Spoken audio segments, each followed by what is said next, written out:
Oh, quite a while. Just it's cooler than the other one. That's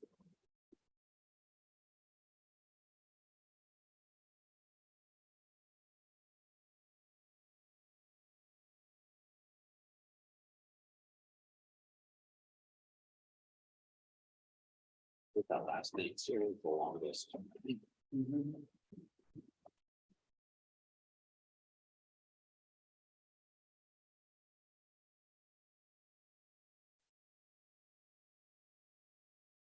Good evening, everyone. Welcome to the study session of June 13th.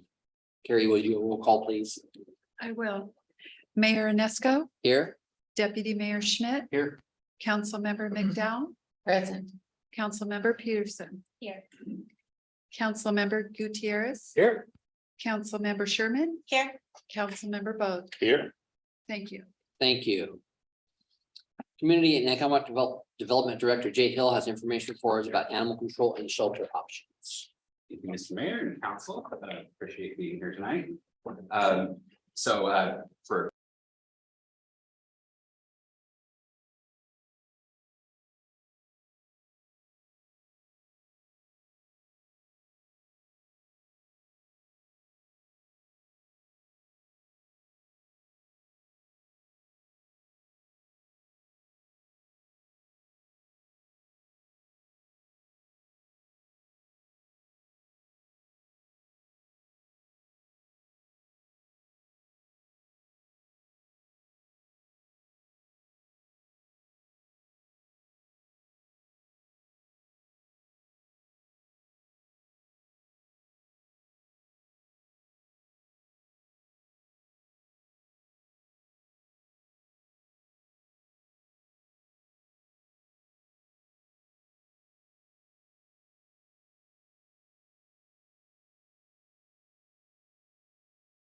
Okay. Okay.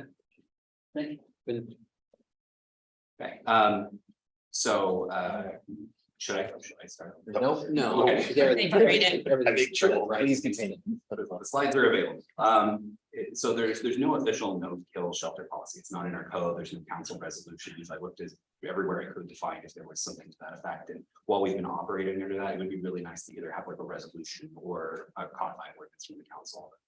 Either establishing that or establishing parameters around when that is appropriate or when there are exceptions to that and so on. Currently, we, you know, if a dog is sick, dying, you know, we'll provide euthanasia. But if you know, there's nothing to say what happens if we're holding the dog for 3 to 6 months or 9 months or something like that. And you know, it's a call I don't want to make. I love dogs.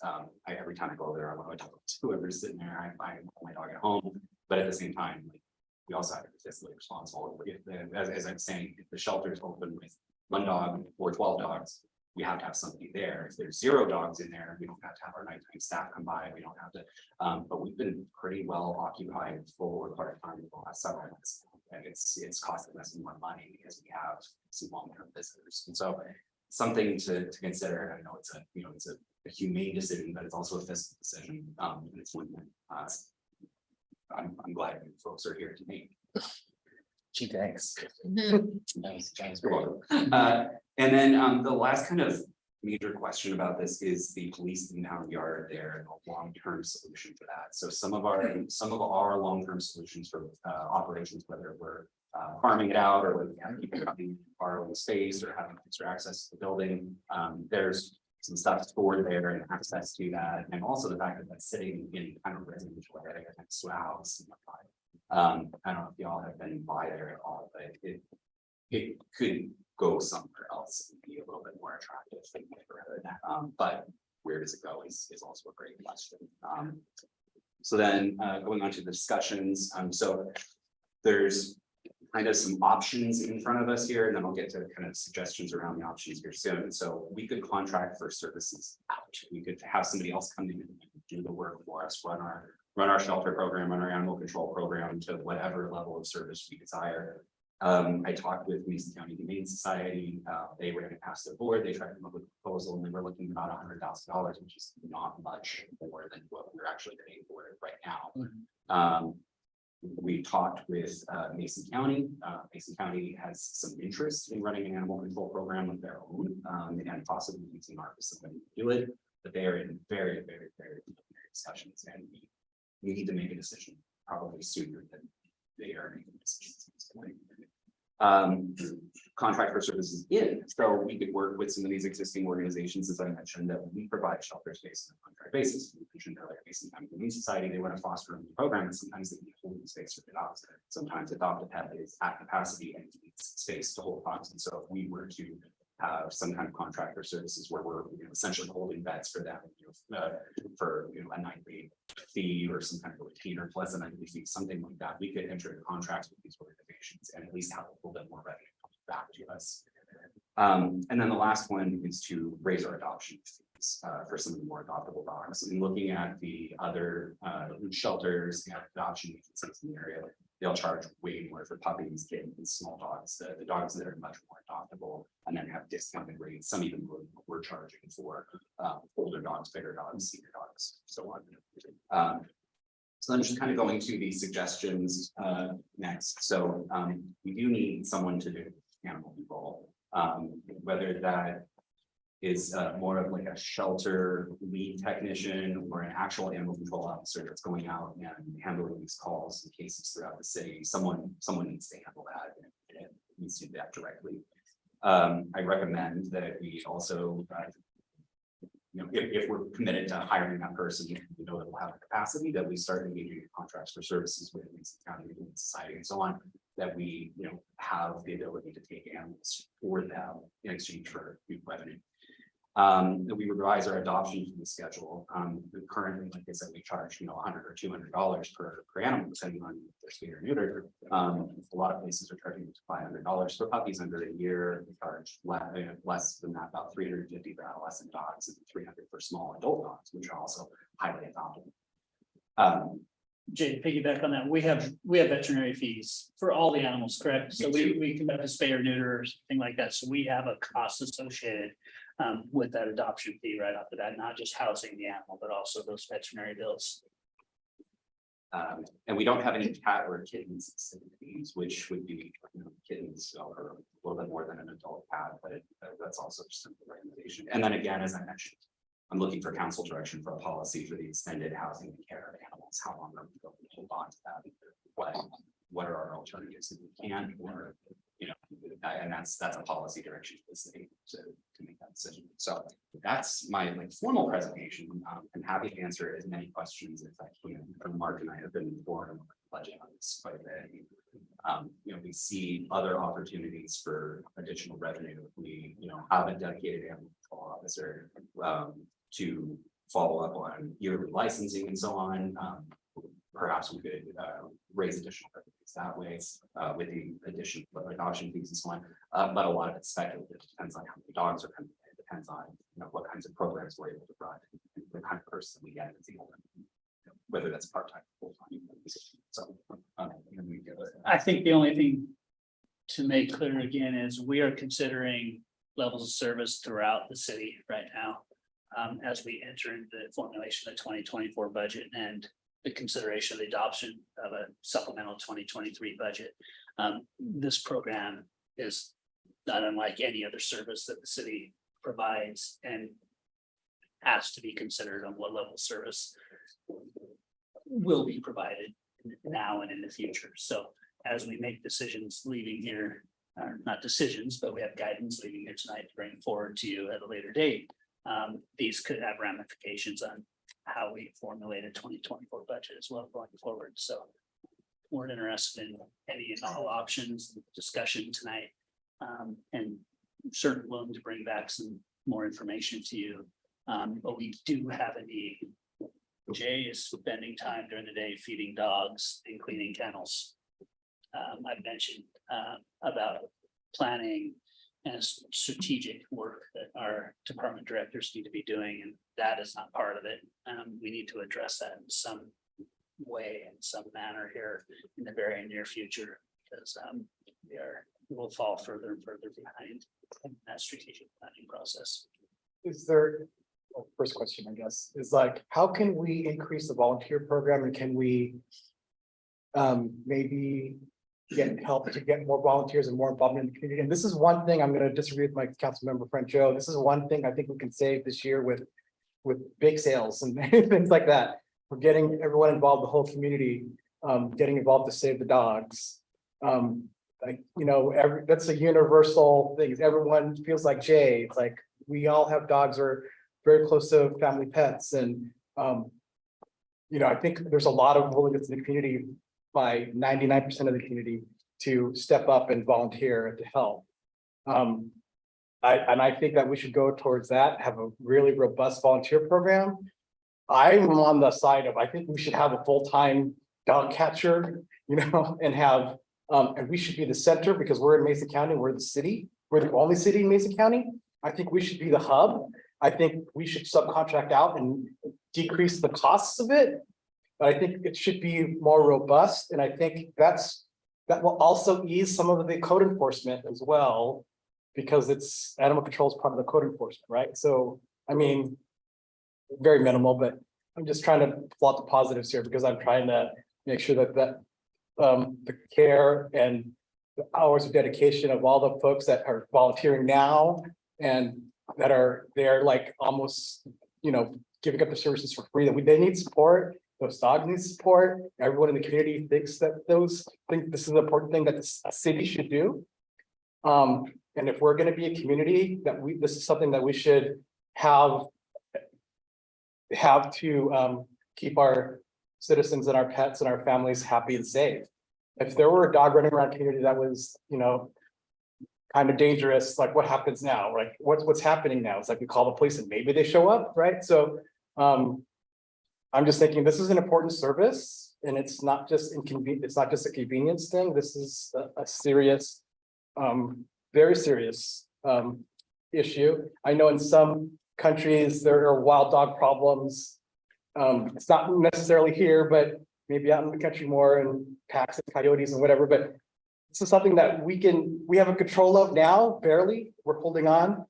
But this is something that we need more help on doing, and they also have a feral cat problem as well, but there's a lot of things we can be doing that we should do more of, and I think we should go towards more services than less, but I understand what's going on, and I'm willing to come down and do some of the duties that you're doing, Jay, and start a volunteer program. And I've got friends who live on Pine Street that said, I'll come down there and help those dogs, and so I'm just saying that there is an appetite to help out.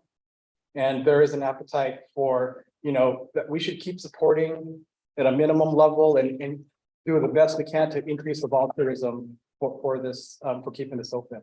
That's my guidance, and I'm very passionate about it. The major cost isn't so much paying the people to work there. The major cost is the upkeep on the dogs. Shots, spayed and neutered.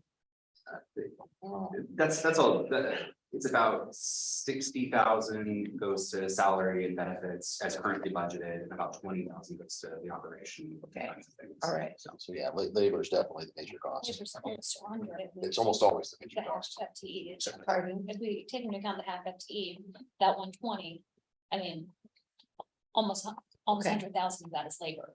So Okay. 20,000 is actually cost, part of cost. And that was based on how the position was previously classified. Right. Paid. There's opportunities for this classification and compensation. Really, Just this position. I just have a question. Maybe you have a better feel on our community and what they can afford. I understand that some communities can afford to charge $500 or puppies and things, but I'd be afraid that maybe those puppies are gonna sit there for more than 2 months because maybe Shelton doesn't have that budget. Do you feel like they do, that they can afford these prices?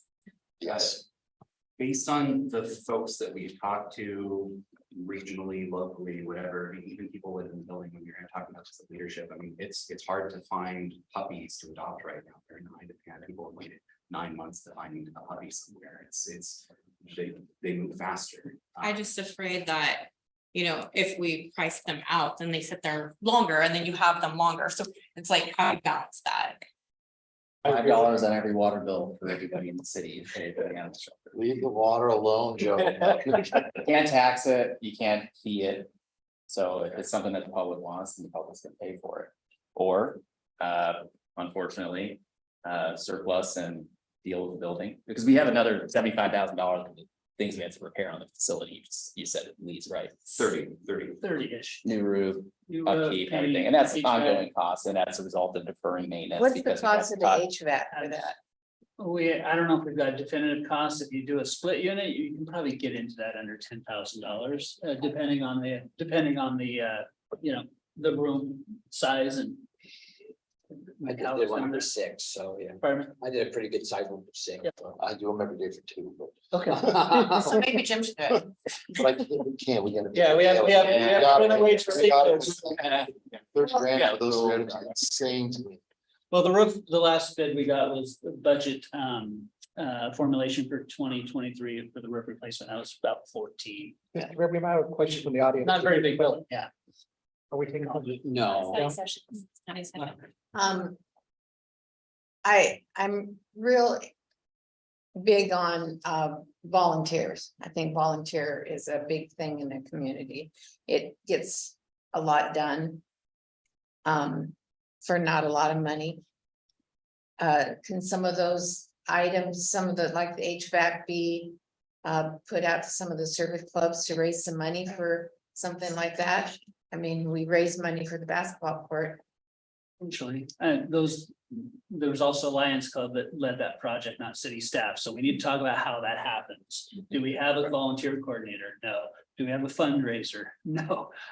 Like I said, these are duties that I want to get out of the department director's hands. So they're actually strategically planning and running It's their not the department. highest and best use case. I mean, that's- Thank you, that's but really what it appreciate is. What it. if So, we so yes, those are great ideas. We can go down that road. We need to find a mechanism to do that. And you can't count on volunteers long-term. I'm sorry. Oh, I know. We've all been involved in volunteer projects Yeah. around here, and long-term efforts by volunteers. One project is fine, one fundraising effort is fine. long-term, it's a difficult prospect and who's ultimately holding the bag. Can we, sorry, I gotta point at statistics here. I was a little shocked at the 2022-2023 stats. So is my roughly 7 to 8 dogs a month, roughly 5 to 6 complaints a month? Yeah, so to me, unfortunately, that does not rise to a level of being a high priority right now. And is there a proposal though out there for contracted services? Sounds like there might be, or there's interest. Preliminary discussions, I said Yeah. interest. Yeah, So absolutely. I'm very interested in what those would be, and I would like to get them. But I'm leaning, without that information. I'm leaning towards surplus and get rid of the facility, and if there's somebody who's willing to move in there, then I'm willing to work a deal on that. To come in and offer the services and contract services out. But the costs of continuing to, I'm looking at it purely from an expenses perspective.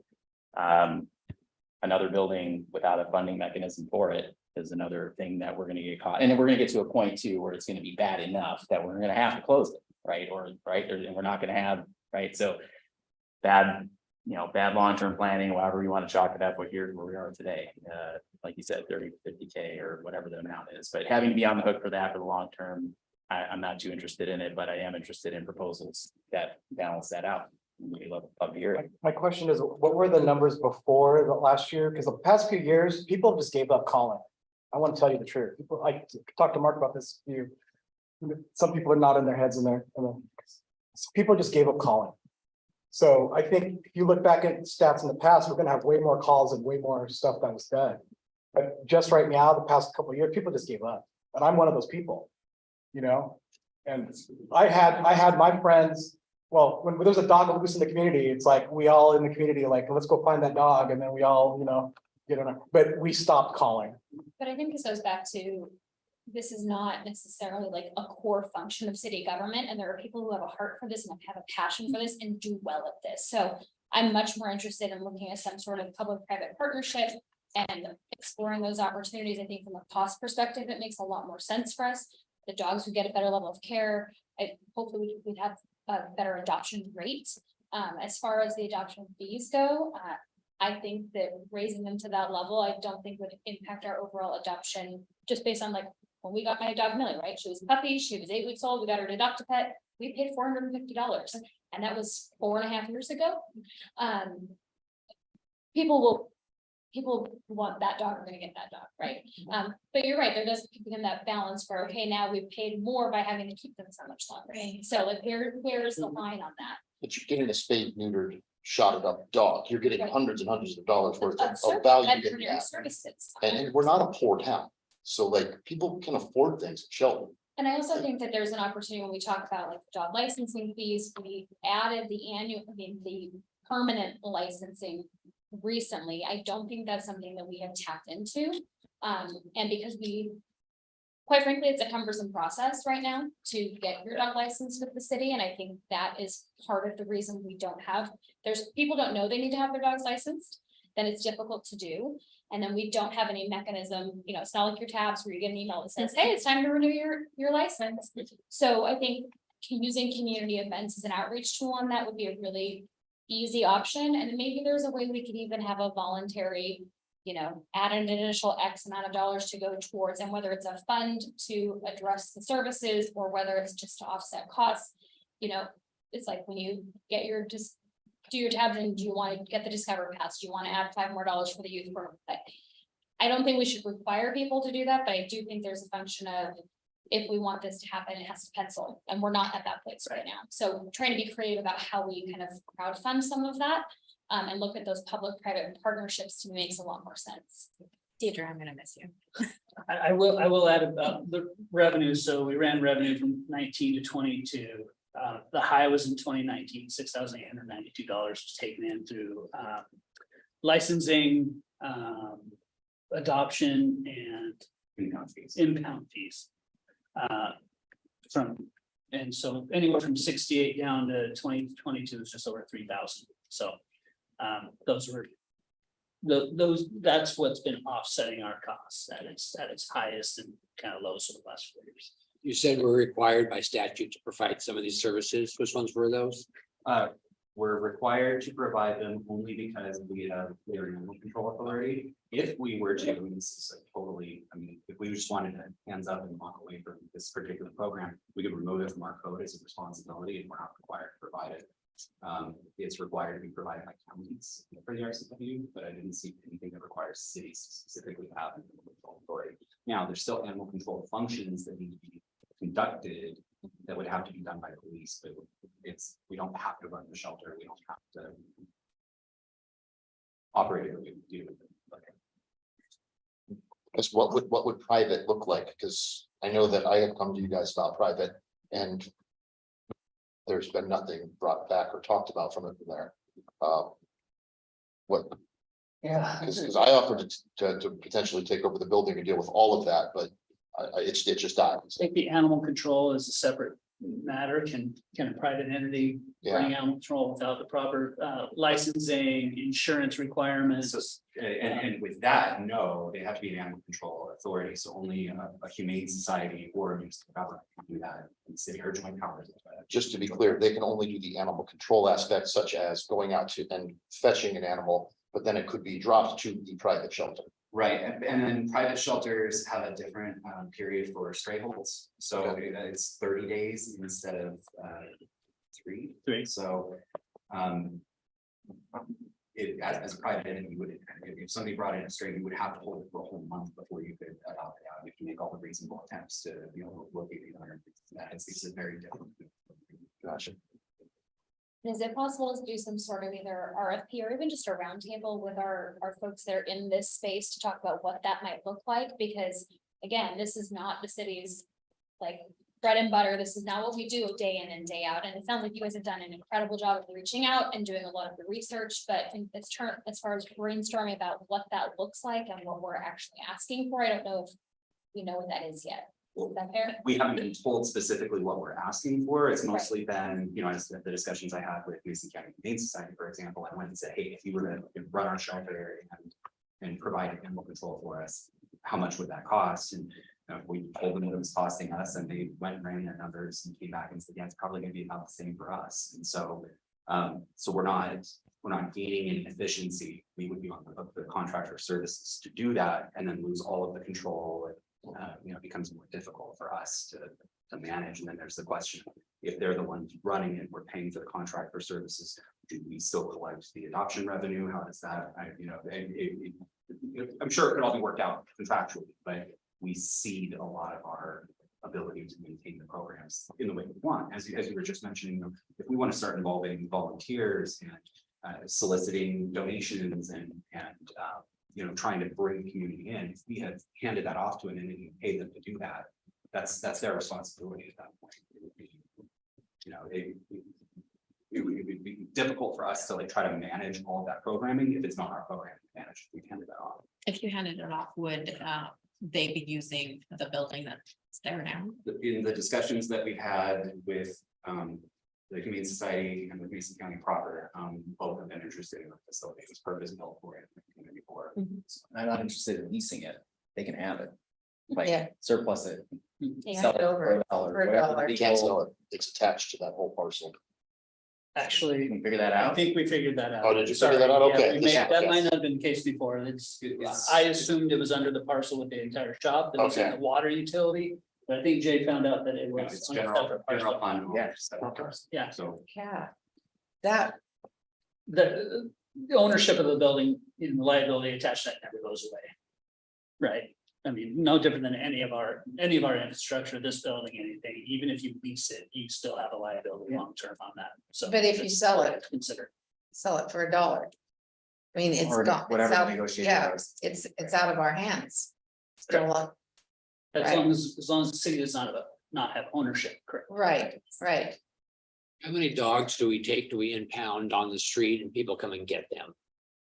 how many Yeah. in a year? Yeah. I don't have that exact. I mean, what are we charging for that? Um, You pick up a dog up on if- railroad and There's a bring it. $50 release. fee. Yeah. Like that. same. Does it matter how long they are there for that? No, it's just 50 long. I mean, well, maybe we should raise the release fee and then a daily charge if they I'm don't. just take afraid it. they. And then we. We already have surrenders, you know, people drop their dogs out there, tie them to the fence, throw them over the fence. Hang them from the. It's, yeah, and there is, and if they do that in person, then we have a surrender fee of $40, right? It's, We do get quite a few, just the. last, yeah, just for that reason. and that becomes a burden on our entire constituency. Can we have a little bit more discussion with Mason County before we get into nuts and bolts in this? We. Marks. What? I mean, them taking it over. Sounds like they're There's interested. a proposal from the county to take it over? There's not a proposal at this point. There's no proposal, so There is interest because they want to start animal control throughout the county. Obviously, the building is what? A benefit to anybody starting animal control service. Long term, we have to consider whether that is the right location and facility. If there is a residence next door, there's a school next door. If that grows and we don't have control over that as well, how do we maintain and manage how that The facility grows? But it's Well, been that facility the since function, before. the function grows, right? Yeah, our population grows, Becomes right? busier. So it could be more impactful, I should say. Okay. So we just have to consider that. I'm not saying that's right or wrong. I just think that's a consideration if we are ceding control of that facility. And the discussions, as far as I understand, and including ones that I've had. With the means since to go back to 6 months now. We haven't had any formal proposals. But to do this, that's 6 months. The county's working on some costs associated with, I was asked for some costs today. Like we talked about. Yeah, here. the county takes over. The county takes over, are they gonna get more exotic animals like horses and goats and other things in there? Just saying, I don't think they'd have room to house a cow. It's not really room for anything. just because that's what you deal with more of the country, on the countryside. And just not to lose sight, if we do get rid of, if we dispose, lease, whatever, pound, there's police evidence and police impound that needs to find another home, and there's another cost associated with that, where we're putting cars and shredders, things like that that are stored on site. So as long as we still have the building, becomes less of a problem. Long term, it would be nice to find a new home for all that stuff anyway, which is the whole site for animal control. But if we want to get rid of it, we have to find another home. Is there any proposed spots for the impound yard that you're thinking about? We are moving and purchasing a container and moving it out to the wastewater treatment plant very soon for a vehicle that was involved in the most recent homicide, and that vehicle has to be kept potentially forever. Because of appeals processes and everything. So, yeah, we have one other vehicle that's being stored in a container right now, and that just compounds as the city grows and our needs. So that is a general fund need that will be placed in the CIP soon. I don't think it's been addressed up to this point. Why do we have to have that? That's a capital crime. Everything goes to C Street. Well, Go C through Street, the also, Joe, the other one we talked about is the public works lay down yard. That area underneath the power lines, we can't do anything with Is that it, we correct? own it, because there's finite space for this water treatment plant. I mean, there just is, and it's Correct. not intended for that. Exactly. Why does this one seem like an easy one? What's the, what do we? Well, because it's What do we because think of about it? evidence that needs to be controlled and maintained. If we just Right. put it out at C Street, for example, and Right. people go out there and start There you go. shooting. There you and- go. All right, sorry. Yeah, Where's the gotcha in this one? Yeah, Here, like, it's not this an is- impound yard, it's like evidence storage. Evidence storage. Long, Secure and plate some of it is storage. very long. Okay. Correct as well, so. Why do we have to keep the car in the city? That's a capital crime. It's the county do that. It's our fine.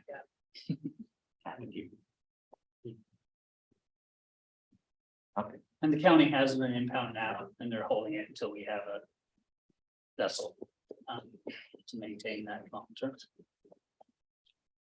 So they keep the evidence even forever? So, Until it's no longer. Plugging there. Oh, okay. So. That's normal, Yeah. unfortunately. So I hear the Humane Society one doesn't sound like it makes sense necessarily, because it keeps us right where we're at, but we lose all control financially. Mason County hasn't actually given a proposal. And then we don't know how to move forward with a private proposal. we could try to move forward with a private proposal that was the flavor of the council. There's a lot of logistical issues with. An entity, my preference would be to be. An animal control authority for RCW that actually is, they're vested with a little bit more power. And there's different ways that can be created, and humane societies can be animal control authorities, so.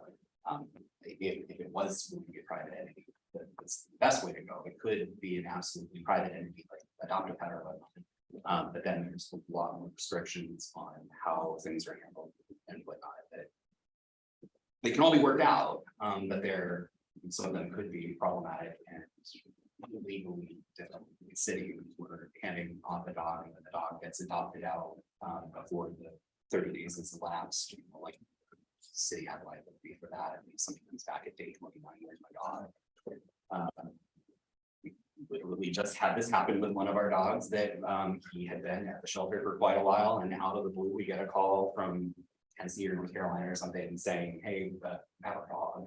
And then they ended up surrendering it anyway. So, but right as we were about to adopt it out, so we pulled the adoption, and then eventually we got it forever home. But like there's a real liability there. Understood. Beyond the liability, I mean, the option is potentially kind of a cross between the two. The actual shelters run private, and then we have an animal control person that definitely offsets the cost. Because now we're not dealing with the cost of housing, we're just dealing with the cost of somebody actually And the animal control person could be a cop, taking animals, correct? dealing with animals. The police can perform animal control. So- They do now. I mean, I'm just throwing Yeah. ideas, because to me, like I said, the Humane Society doesn't sound like it makes sense, because it keeps us financially the same, but we lose all control. So what's the point of that? Mhm. And then we don't really have anything from the county. So, But also, I mean, if you're kind of hearing, I mean, the costs, I mean, it's about $100,000 minimum to fund that. So if you. Understood, think but that I a mean- private entity can pull that off here. Sustainable. Donations. I mean, yeah. but There's private not a entities lot also of- don't incur the same costs as a city, just like we're saying, if a private entity went in there and was doing the repairs, that $30,000 in repairs goes down to 12. A private entity decides that they're going to do grooming and dog boarding out of there as well, and still take on animals, because now they have a for-profit aspect of it. There's, And here we go. And- So Well, this is what I where propose, it becomes and- really difficult. as Yeah. we're talking about. And the because private road zone entity, over there, the private all that. entity can raise funds. and raise through funds, fundraisers. and do, And thank you. yeah, no, Deputy Mayor, absolutely. For bringing that up, like, it's in a neighborhood residential zone. It's not, it's a pre-existing non-conforming use. If we allow a private business to expand over there, there's also some other issues with. Gotcha. Where it is, so Yeah. just. So they move up to like Olympic Highway or something, or, that, Oh, yeah. that Well, works. the building is the biggest value to a private entity, I know. because you have a building that was built Mhm. to do this, so I mean, that's where the value That's of my that bargaining comes in. chip with this whole thing is if we can cut a deal with the building, we get out from underneath the building and the responsibilities of that, and then if they've got a formidable program and they can run throughout there and. And then, Let me and then the be control clear. authority being law enforcement, because essentially, I'll be blunt. This is what we're doing to preserve public safety, right? Absolutely. Because that's how bad the situation is, right? So. Yeah. Willing to, And I apologize if there's a proposal of some sort. I know we talked briefly, but I don't know about a formal proposal or an outline or anything like that. And there hasn't been one in front of us, so we certainly would be happy to have more of those discussions. Understood. Yeah, But I was given misinformation, not because of anyone's fault, but I was told you can't buy the lot, it has to stay a part of it. I was told, so like, Sure. and then I was just kind of told that, well, so no big thing, there wasn't the ability to give a formal proposal because it didn't have the ability to do that, because I didn't have the information needed. yeah, But, we have some so, responsibility, you being a city council member and an Fully- employee as well, so. fully Yes, I understand, only appreciate for a that. few more months, but like, So, but, Would it trigger anything, like if we were to sell the property, let's say if we surplus it, we sell it. As Jim's pointed out, that's the value is the structure. If we sell it, then does the new code go into effect? And I mean, as long as there's no change of use, it should be.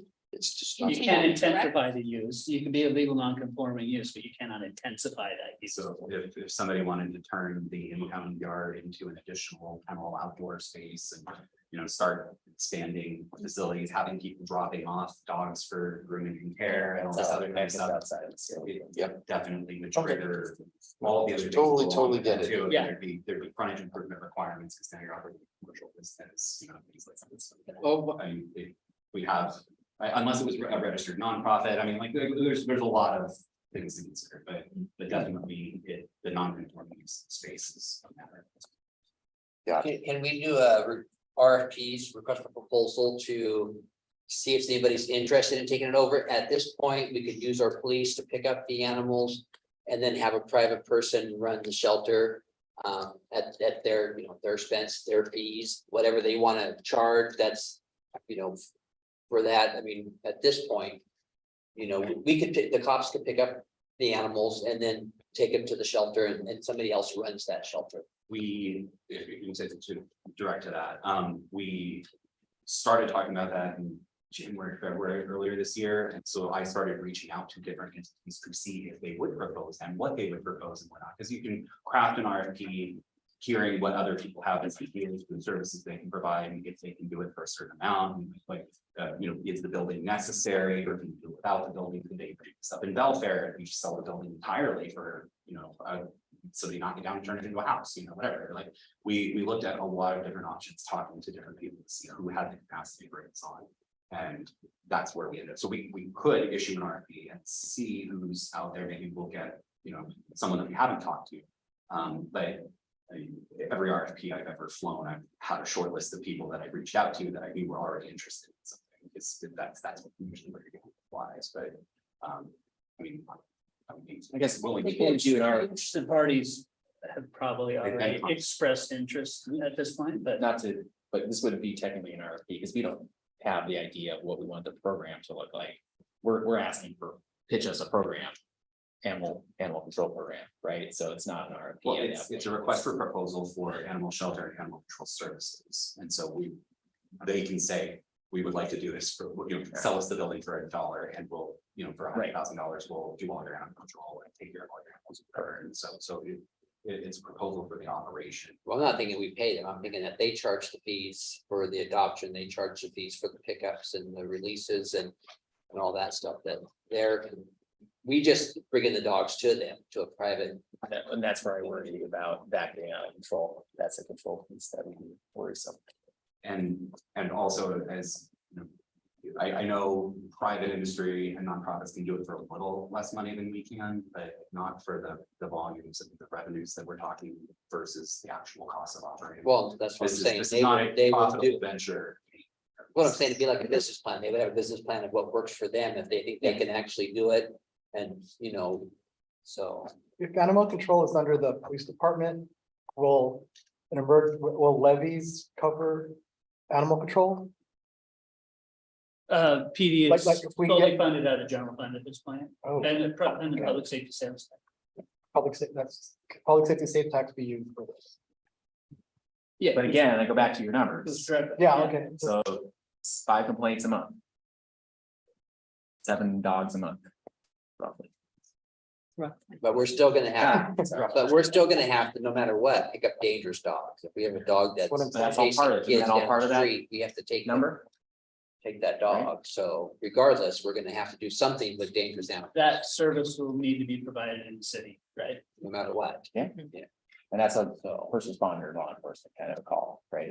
I'm just saying, take it out of economic development, put it back in public safety, and then let's use public safety funds, but I don't know. We got $200,000 for events over here, for public safety, so let's get some money for it over there, let's ask our representatives.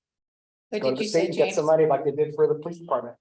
I'm just saying, But right now, public safety is being paid out of general fund, and that's the fund that is completely distressed at this moment, so we need to be looking at both short-term and long-term solutions for that. Anything that we don't put a utility bill out for. Is strapped 7 figures. So. And we're working on it at $100,000 at a time. So, Right. I'm not being an asshole here, but So well, I'm just saying we can recode. we've been stuff. kicking the can for the last 7 years. It's like, We have, we're That's at, we're 29 beyond, years, we haven't been doing it. unfortunately, these are the but situations. we can get more money from public safety generally in the future. I mean, if you go to a levy and. I'm So- Right, I'm- If I may, I'm hearing, we're kind of bouncing back and forth, but to come back to the central issue.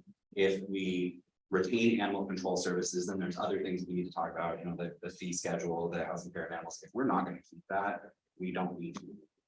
Go through the work of amending the fee schedule on something we're going to not necessarily, because that may be an entirely different kind of program very soon. So I'm hearing about like half of the council seems to be in favor of getting rid of it. I To think another the entity. proposals from, there's folks that obviously have some thoughts, and I wanna get whatever those are memorialized so we can review that. So, I'm willing and to whatever have from the that. county, I if think I've there's heard something that from the from county and The votes. mayor, I've heard that from Councilmember Bud, correct? Correct. Is that? I think I so. heard here? Commissioner? If there's a better entity to do this, I want them to do that. And maintain the Well, and service. I think where she's going is, if we can't really fund this well enough to perform a good level of service, then we need to find somebody who can figure that out, or make the tough decision and not do it. Because- Then I'd like to make sure that there's a no-kill policy forever. And then we'll negotiate from there. I like the If idea we of, pass it off, I'm just saying. Well, those are fees applied to the city.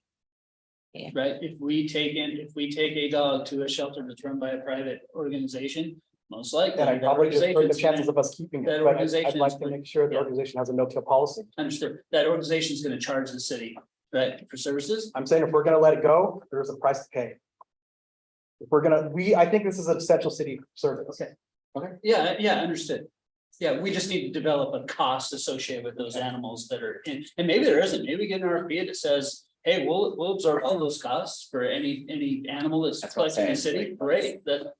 Bring it. And so, Yeah. Not being able to monetize that location makes that an impossibility, though. Right. And Yeah, so Yeah. it's Yeah, it's that weird things.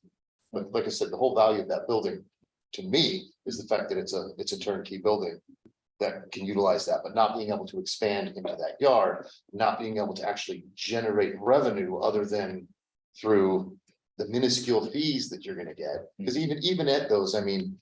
$300, $400, $500 for a pet isn't an outrageous amount. I mean, I know people that spend thousands of dollars on animals. So but that's the hard part, is that now we've shackled somebody that wants that building.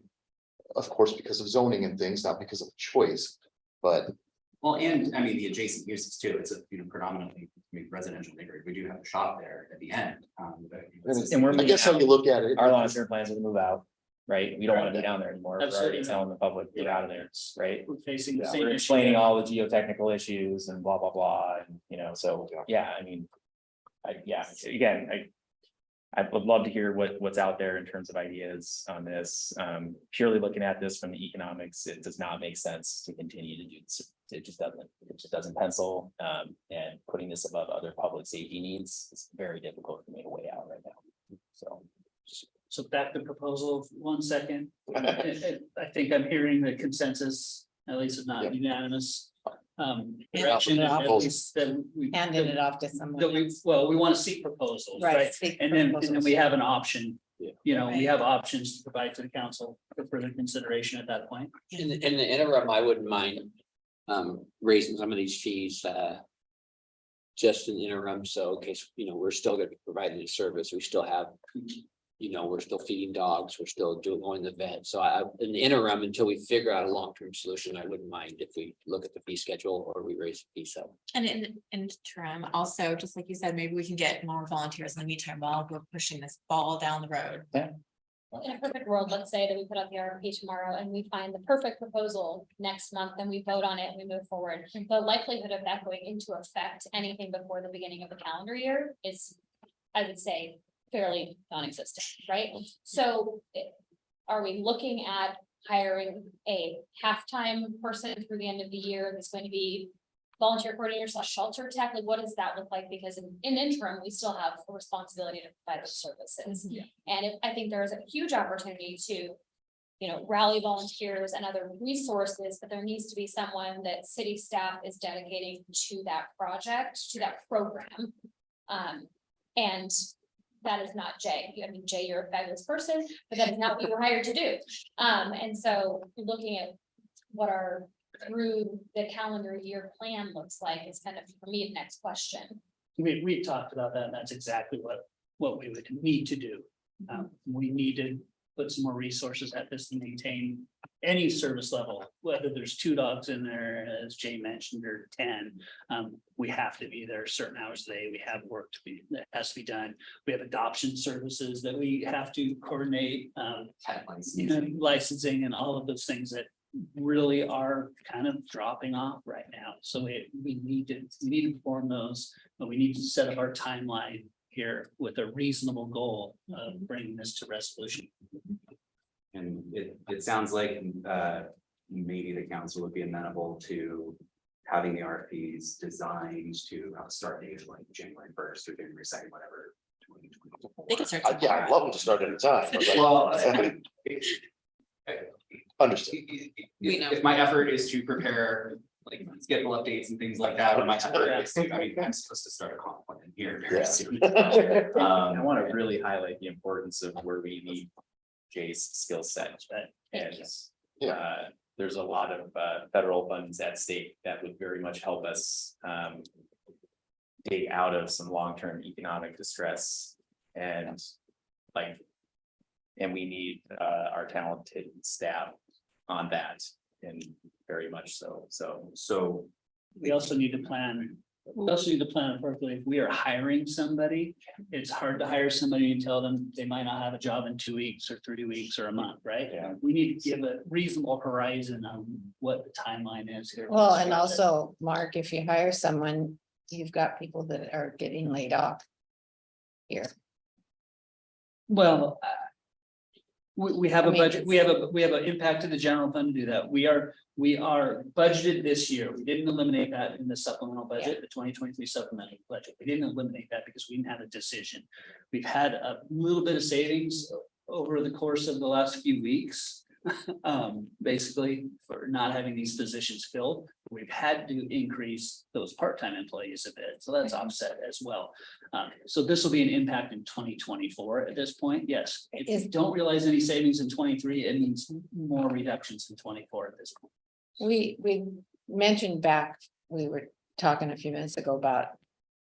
Volunteer people and committees, or I don't think we mentioned committees. Is there a possibility? Instead of putting city staff on a group to figure out this out with you, would it be possibility to put in citizens to work with you to figure this out? for like evaluating RFPs or. Or just anything that, is that a possibility? We need to maintain impartiality. And if there's citizens that truly have a real interest in serving, sometimes they couldn't be a potential respondent to that RFP. So we'd have to separate that in some sense and communicate that Yeah, wholly. makes it work. We also have the timelines of different parties outside the city that sometimes slows things down, frankly. Yeah. So we have to consider that at the same time, but Can I make a suggestion for the flavor of the council here? So if we were to hire a full-time person to manage the shelter, manage the shelter tax, manage the volunteers, handle all that stuff on a limited 6-month duration till the end of the year, or 5 months, whatever it takes to, hire and keep this person doing the work. And just a limited duration position that ends at the end of the year. We have the RFPs begin the process now. It's gonna take a while to fly. I want to get responses to review, evaluate subcontracts, so on and so on. You have that scheduled for the end of the year as well. So the decision, we can take some temporary steps to raise revenue and whatnot, but that's all interim until we have somebody else manage it. That way, I can at least get somebody doing that day-to-day work, and get the service that we need taken care of. We defer the maintenance, for the most part. There's a fence repair that has to happen. We're working on that now, but like, there's a few things we can defer the rest of the maintenance. And then, so we'll raise the fees, defer the maintenance, hire a limited term animal control officer, and then begin RFPs to see what other people are willing to provide. And then at the end of that, you know, the RFPs that we receive are not suitable, they're gonna cost us more, we're not gonna get the level of service we need ever. We're back to the drawing board for what we can next year, but at least we've had an interim plan for this year and try. So I'm good with that. Yeah. I definitely, I appreciate the desire to get the request for proposals. To be completely frank, I've had the conversations. I've tried reaching out to other organizations very far away to see if they can take this on as part of their organization. It's just not what's happening. So what other cities do? Are there private organizations in cities or are all the dog shelters run by cities? They're mostly run by some kind of city, county, animal control authority, something like that. There's not a lot of private like shelters and animal control functions. There are private like pet adoption agencies. We have a couple of them. Right. Kitten rescue. Yeah. I mean, they exist, but they're not the animal control authority. They don't run the shelter per se. Mason County Humane Society kind of does up in Belfair, one part of the county. They have a 100% foster program. And they have somebody who coordinates all of their volunteers and they have vets on staff. They have they're a larger program.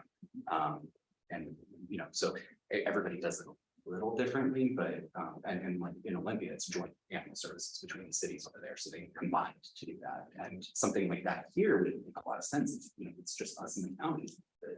Where does the money come in for Belfair to do what they do? Oh, for the Humane Society. It's the They have Humane Society that does it. fundraisers, Okay. their adoption costs, some other things. They proposed a contract for services with Mason County that went nowhere. Yeah. It's $200,000, I think is what I heard.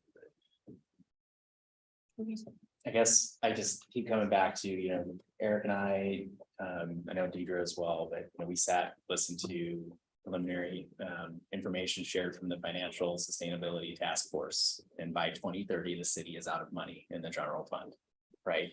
Even if we raise sales tax above 10% and we make considerable cuts to our workforce, doesn't matter. This can has been kicked for decades. We haven't addressed the general fund shortfall. Every year we've approved the budget, even when Jeff Knighton was here, Bob Jean scared him away because he was too scary about the budget situation. But in reality, he was actually right. And now we have to own up to that. Again, these are difficult decisions to make. And it's not easy and it sucks to be in this position, frankly. And to be the council that's going to have to make a cut. Because again, we're in a position now where we're making considerable staffing decisions in 2024. Your point was very well taken. We can finish this year out maybe with some good ideas and we can level this playing a little bit. 2024, 2025, 2030 is too short of a term that these types of $100,000 fixes are going to solve it. And it's just, yeah, and that's where I'm getting back to Jay. Your talents, Mark, right? Getting a leadership team established and everything, like we need to go after and we need to talk about long-term development strategies. We need to talk about annexation. We need to talk about the strategies of attracting residential construction, or settle with the fact that we're going to be upside down in 7 or less years. That's the stark reality. So, I mean, I hate to sound heartless about this, but bigger problems. Any other questions? I think we have consensus then, Mayor. Short term, stopgap and long. And Jay, thank you for using your time and taking care of the animals. Thank everybody that's out there that's Really. volunteered. It's been we for years, we've had night and weekend help and they have been stepping so hard on. This is our last kick Yeah. of the can, so We I'm need to do just something saying. to recognize that. We need to recognize the efforts that have been going on and if this is the ending, that it's gonna end in a few months, so let's celebrate our last 6 months and let's maybe get some momentum that this doesn't happen again, but yeah. All right. Does council have any items for discussion? I do, I have some questions. I'm just wondering, and we're totally changing topics here. Sometimes the food buses will come in and they'll hand out food different places in the community. I didn't know, do they need a permit to do that? How does that work exactly? They are not permitted in any way that I know of, that they're not selling food and vending food for sale, like our food trucks. Those are permitted under our zoning code.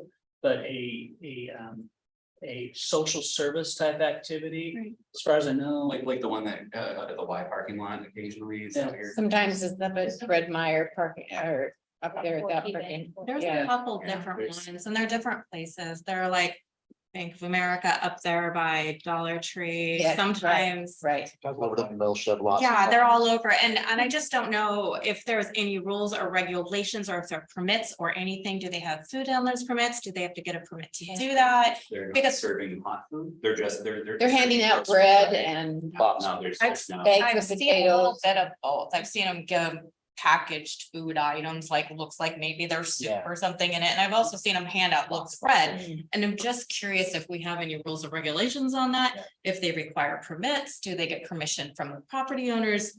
I'm just kind of lost. They there. should have permission from the property, owners, absolutely, it's trespassing. That's a civil issue. Right. Right. And then Yeah. the other question. The other question about the permitting, we don't have anything in our code that would cover that. It's the food trucks are serving hot food, they're licensed by the health department, they're a restaurant. These other, it's the delivery service essentially. If you compare it to something else. That they do. Yeah, is there a concern of their operation or? Families. I'd be curious to maybe push for them to get a permit, so we know where they're supposed to be, when they're supposed to be, because they do draw a considerable amount of people to certain areas at certain times. And it would be kind of nice if we knew when to expect the rush of people. You've got pedestrians and all sorts of things. And sometimes you're drawing them to neighborhoods. So I would think it'd be something we should consider is maybe making it a permit. And maybe it's a simple permit, maybe it's a $10 permit, maybe just so that we have some control over it. And secondly, I'd be curious to see, probably not allowed to do this, but how many people they're serving at a time, because I think that would help the community have an idea of what we're really up against. Handler's permit, I think is very important, especially. But if they're just handing out bread, then that. Right. The city doesn't regulate food handlers permits. Right, that's the South of Mason County, So- we assure that a food truck has that permitting process when they Right. go through their business license. Right, Permit, streamline business. But in this case, this wouldn't trigger a business license, And so. also, if they're on private property, I wonder, can you dictate what they're doing there? I can hand out all the food I want from my front porch. Correct. I can hand out Halloween candy, I can hand out. So like, Yeah, I it's don't not a know. commercial concern, we don't have any taxes or revenue to worry about loss from, I mean, the only thing really is if there is an impact of traffic. Pedestrian safety. Yeah. Exactly, pop closed up in a parking lot, Well, they and may or then may not have permission. there's also the fact that a lot of times people take the food and then they just throw it on the sidewalks in the street and then we're cleaning it up later too. And then you're dealing with that in those areas and you can almost tell, oh, the food truck was here today. Now I'm picking up loaves of bread and, things of cabbage off of the ground. I love donut So- day. So, bowling for cabbage is always fun, but, so I would be interested in something like that. For a little bit of control over that. I mean, do we have the capacity to track, what does that look like for staffing? Or is it a matter of reaching out with, hey, service providers, community helpers, here's the expectation of behavior, is that more the conversation? Maybe that doesn't come from the city, maybe that comes from, more of the community looking at the folks that are providing those services, because I hear your concern as far as the trash left behind, and I get complaints in my office. Why is somebody in the such and such parking lot? Because people think that if it's open, it's available, and don't realize that it's necessarily private property. I don't know that that's the city's role, and I don't know that I'd be interested in us getting into permitting that, but I hear your concerns. Just trying to think about where that might best live. And if I may also add, every permit has a cost for staff time, review approval, technology fees that get charged, credit card fees that get charged, all that kind of stuff. Then there's financing, it has a cost, and so a $10 permit doesn't. Okay, so you make it enough to cover that, and then maybe that helps us. in a way. I mean, do we know who they are? Where they're, It's the I don't same get semi people. ministries. Yeah, it tends to be the same. Crazy Health Maybe we Ministries could does just one too. reach out to a few of these providers and talk to them and have a conversation before we begin, if that's okay. Yeah. Just try to start it before we do a permit per se. Just have a conversation about expectations. During COVID, the monobus was a lot of places, like at the parking lot of Fred Meyer and up at the YMCA, and there are a lot of people that use those services. So my concern would be the quality of food that comes out of there, because a lot of them are like expired milk, bananas that are ready to be banana bread, or a couple days past, ready to be banana bread. So that would be my concern. And then, but there are a lot of people that are being helped by that. And I just wanted, that got a lot of people through COVID.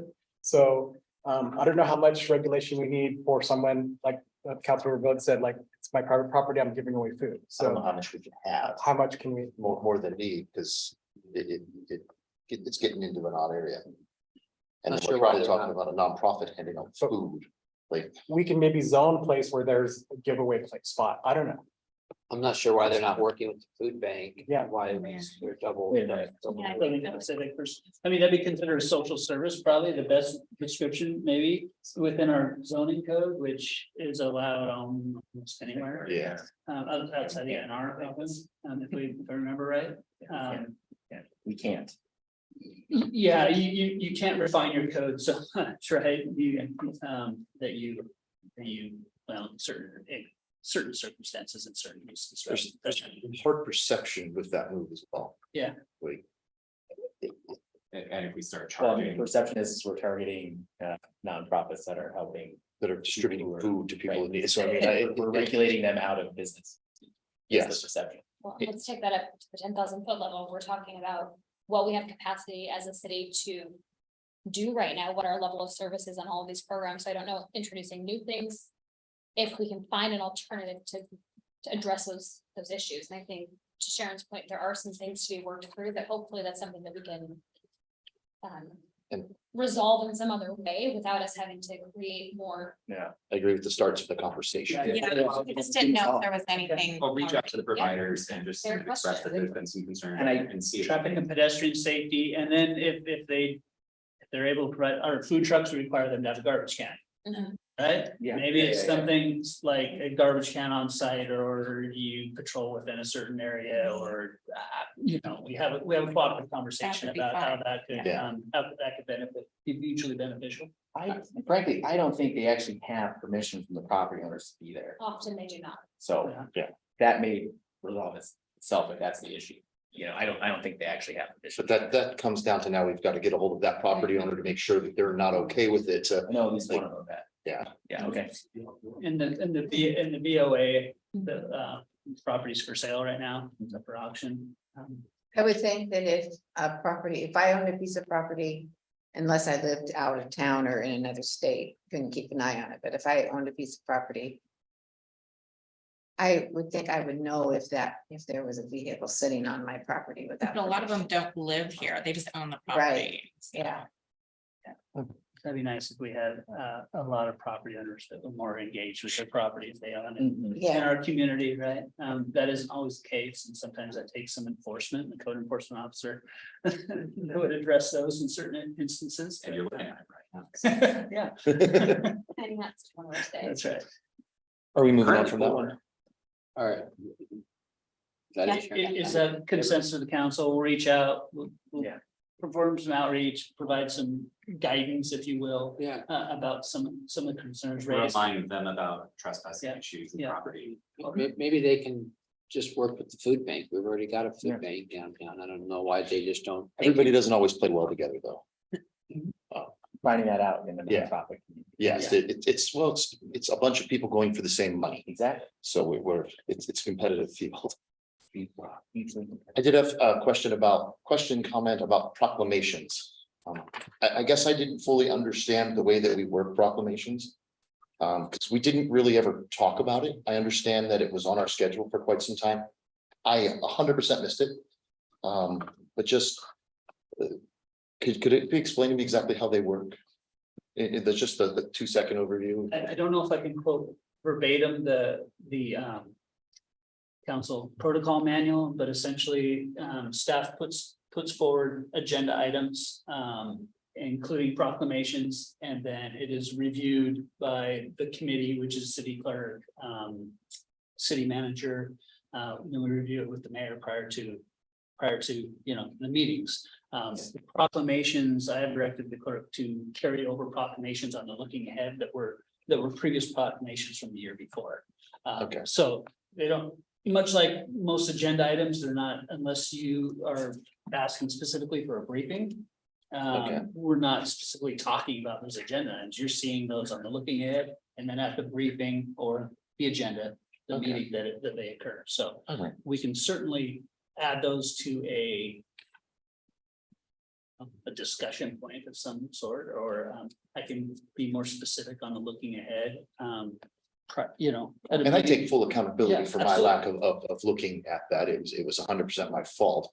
But like, if we have disagreements on them, does it not matter because it gets put forward and the mayor just gets to sign it? So we all just follow that proclamation regardless, but we get to say, I don't like it, but it's gonna happen because he signed it. Is that how that works? Currently. Currently, I see that as maybe one of the That's a flaws huge, in our protocol manual. Yeah, it's a huge flaw. Frankly, that we can put so, out proclamations that half or more than half of the council. may Well, not I'm agree gonna with. stop right there. So we wouldn't have a proclamation if there wasn't at least 4 council members that wanted it initially. Okay. So, yeah, Or- perpetuating it the year over year. Well, Or if there were at least 4 that didn't. but that's not what I Yeah, just 4 or heard. that said we don't want it on there, it could get pulled from. Okay. Pulled from an Well, agenda. one- That, That- right now, that's the it way. does that not it's say set. that. It does. in our current protocol manual, it says only consent agenda Consent agenda items items. can be pulled at Yeah. the meeting. But through Robert's rules, council could, That's my understanding. by a Okay. majority vote, Yeah. remove an item. Yes, I mean, I guess then, So there's where an would avenue for that that, vote it's just not happen though? Because if we're not talking about it and it's getting signed and it's getting read. And then we're going over it at that point, well, it's just like this last one. Yeah, It's a fine Well, example. And also with the fact that people are stating that they want lots more proclamations.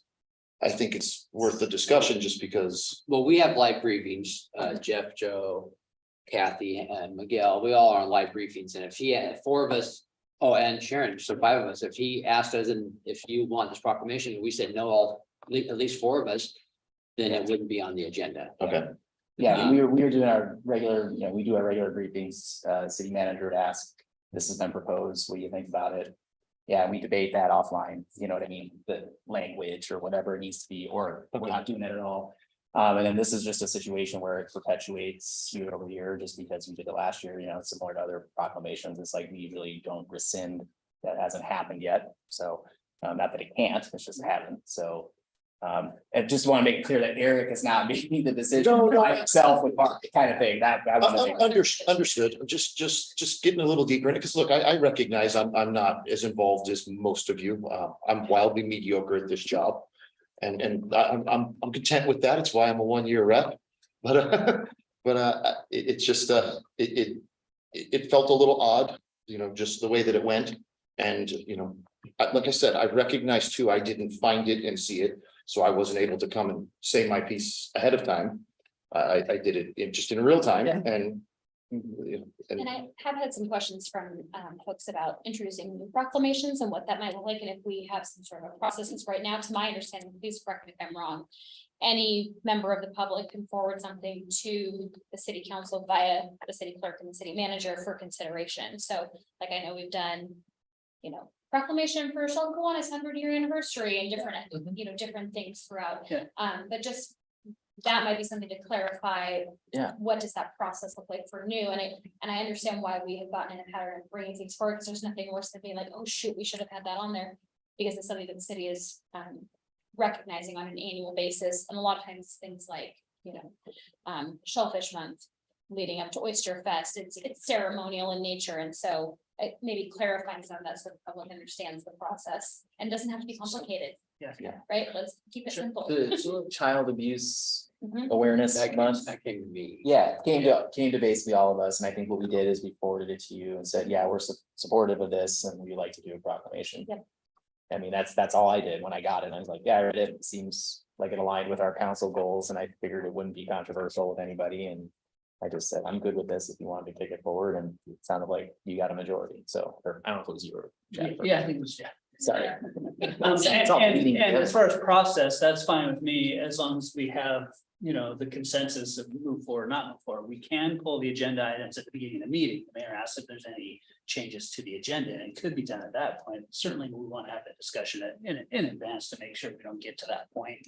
Yeah. I just say in our brief, And are you talking about individual briefings? no, the, Oh, okay. the email. Oh, okay, With the okay. email, he Understood. knows what's coming in 2 months, he sends out a briefing, you guys interested in this, and if you email him back, say no, and 4 people say no, then it doesn't hit the agenda. I can more specifically address the That's fine. the looking ahead Yeah. with Or that, proclamation with about that it. weekly. Yeah. So it kind of hits you a few times, so you Sure. guys see it and able to, you know. Cause you got recognize two your busy things too, schedule. you got procs and resolutions. Mhm. Yes. Resolutions we're gonna vote on in the meeting, that's the fundamental difference, right? Right. Yeah. Proclamation is just ceremonial thing, we're proclaiming something, putting it in writing essentially is it, and And announcing something of importance. Yeah. So, yeah, and resolutions could correlate to code changes or temporary Yeah. this or that's, you know, and there should be a method. A similar robust method for resolution requests as well, or even more. Certainly. And there should probably be a 3-touch on a resolution, or something like that as well, so. Yeah. So it keeps that open and above board, but. well, thank you. I appreciate the explanation. Yeah, and my intent was to place those at least. Proclamations from last year on the looking ahead in advance, so those were considered as far in advance as possible. Because I don't think that was being done, it was kind of caught up the weeks before, you know, and so if we have the opportunity to look at those from years past. See if they need to be modified, see if they need to be adjusted, if we're missing something, it can be a discussion by the council at that point. One item, sorry, I gotta go back to the dog pound discussion and only Nope, that's over. fresh in my mind still. So now that we've said we want proposals, we cannot have discussions with people about proposals. Okay. Because then they're non-responsive bids and they're done. Okay, Got it. Thank you. just want to make that clear. I We don't want to wreck the process. now that No, we- I- have one more question, and Jay might be the right person to answer that. Since we don't have code enforcement in right now, who gets the stuff from the state app for like, housed encampments and things like that? Where does that go right now? Me. It goes straight to you. Yeah, no, I'm investigating the ones that, I'm basically triaging, right? So I mean, like, not responding to, we're resolving all of them right away, but you know, for, you know, the ones that I can because I have the time or because it's critical priority, yeah, I'm getting to those. So the unhoused encampments, like in the park, for example, is park staff usually where they get referred to PD. And we get this every single day, there's several of them. And those get referred. The other ones, I mean, barking dogs, you know, sometimes PD can get to them, sometimes I get to them. We had an RP that was dumping their waste tank into the right of way, and I went personally dealt with that one. And came up and also threatened to tow the vehicle. So, you know, it's Messy yards and. messy Okay. yards, And you overgrown see all vegetation. I'm Okay. passing on Yes, this right now. to be triaged out. We have somebody within a month or two that can deal with kind of minor issues. I'm dealing with like life safety. I mean, poo on the ground is something I'm gonna go deal with immediately, you know, somebody who's, if there's danger, if there's whatever, we'll deal with those immediately. Dangerous animals, yes, animal neglect, yes. You know, barking dogs, maybe. There's a complaint about some roosters I have to deal with, stuff like that. So, Thank you for clarifying that. sure. Well, I have one statement. I just want to thank the leadership, the strong leadership of this council, because this is a hard job. You know, and that people are, you know, we're making decisions that are affecting people's lives every day, and we've taken on that responsibility. And I want to thank you that we're nonpartisan. We talk about stuff like a family and not about what our letter is after our name, because we don't have one. Right? So we're doing what's best for the community, even if we don't disagree, even if we always disagree, you know, and like I might have more in common with Kathleen than I have with Joe, you know, so I'm just saying, like, you know, it's not about party, it's about what we want to do for the city. And I want to thank you guys for being nonpartisan and for being adults and for being here and practicing Civilized. democracy. Thank you. And being civilized, right? All right, council, any more item for discussion? This is a wild night. One more thing. Oh. It's quick, we were talking about the dog pound and it would be nice to do a proclamation a dog pound group or something like that. You brought it up, Kathy. I just thought it was in the back of my mind. and- Should recognize the volunteers. Yeah, recognize the volunteers. Oh, for and that. since we're online, congrats to all the grads of 2023. Okay. Clapping. Kindergarten graduation, no clapping. right. Thank you. I still like to do some investigate some porta potties for town. And I think I already told you the company that I talked to few months back. Where do you want them? I think we need one by the park. I think we need one maybe by the square where they pee in the bushes. We're gonna be eating lunch there tomorrow. You're a little late on the porta potty, but But I'd like to see if there's a way we can get a couple porta potties in town so people don't use the streets and the alleys. But that's just me. I know we've tried it once or twice, but it's been quite some time. Jeff and I will be having that as a new this year, there's Yeah. recent data on. And that was SPAC that did those last ones, right? Correct. Yeah. And the old To- saying to- is, to- not in my To name. funding, Yeah, in general fund. they're not cheap either. No. I think they were $100 a month, the place I called, and that was, they were $90, $10 was insurance on them, and if they get destroyed, that $10 replaces it a month, so they were $100 a month. that's what I pay. I'll pay for a year for one, All right. You heard from the you mayor. go, Bridget check. All right, no other items?